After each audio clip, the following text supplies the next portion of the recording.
ઝઘડિયાના ઉમલ્લા ગામમાં રેલવે ફાટક ઉપર સળિયાઓ બહાર આવી જતા વાહનોના ટાયરોને નુકસાન. ફાટકમાં ખાડાઓ પડી જતા સળિયા બહાર આવી ગયા. વાહનનો ટાયરોને નુકસાન અને રાહદારીઓને ઈજા થાય તેવી ભીતિ. રેલવે તંત્ર કામગીરી શરૂ કરે તેવી માંગ. ઝઘડિયા તાલુકાના ઉમલ્લા ગામમાંથી પસાર થતી રેલવે લાઇનની ફાટક પર ખાડાઓ પડી જવાના કરાઈ સળિયાઓ બહાર આવી જતા વાહનનો ટાયરોને નુકસાન તેમજ રાહદારીઓને ઈજાઓ પહોંચી શકે તેવી પરિસ્થિતિનું નિર્માણ થયું છે. ત્યારે તંત્ર ફાટક ઉપર વહેલી તકે કામગીરી શરૂ કરે તેવી માંગ ઉઠવા પામી છે.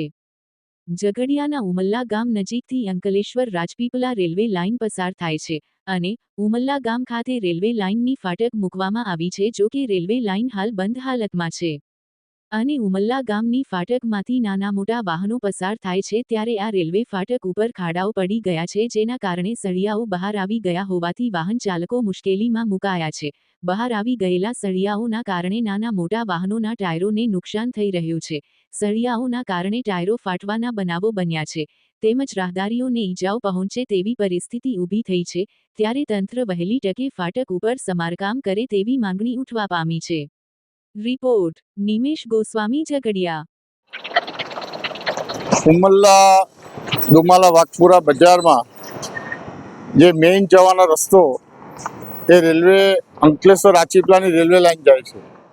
એની ફાટક ઉપર ખૂબ ખાડા ઊંડા પડેલા છે.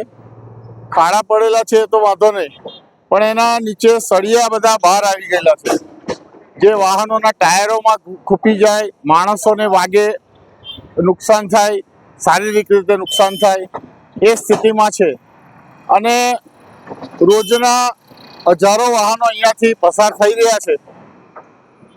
સત્તાવાળા જે તે આ રેલવે અત્યારે બંધ છે ટ્રેન, તો આમરે આ ફાટકની કોઈ આવશ્યકતા છે નહીં. તો આને ઝડપથી આ રસ્તાનો રિપેરિંગ કરીને આ સળિયા દેખાતા બંધ થઈ જાય, નુકસાન થતા બંધ થઈ જાય અને વાહનો સરળતાથી આવન જાવન કરી શકે એ માટે જે તે જવાબદાર અધિકારીને ખૂબ તાત્કાલિક ધોરણે આ કરવા માટે હું આજના તબક્કે વિનંતી કરું છું.